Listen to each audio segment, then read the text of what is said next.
Муниципалитеты Коми представили свои туристические продукты на выставке «Отдых-2018». Она проходит в эти дни в Москве. Наш регион представлен в рамках крупнейшего федерального проекта в сфере туризма «Серебряное ожерелье России».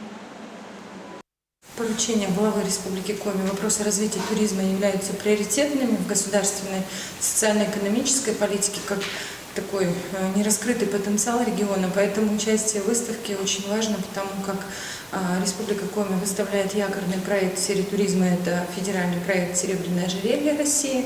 Также выставляются маршруты, которые являются объектом туристского показа и, безусловно, потенциалом в экономике и в природно-ресурсном потенциале. Поэтому в целом выставка, объединяющая практически 900 участников более чем 80 стран мира, направлена на то, чтобы Республика Коми получила новых партнеров, новые заказы. Туристические продукты Коми представлены на отдельном стенде. Посетителям предлагают познакомиться с брендами региона и сезонными предложениями.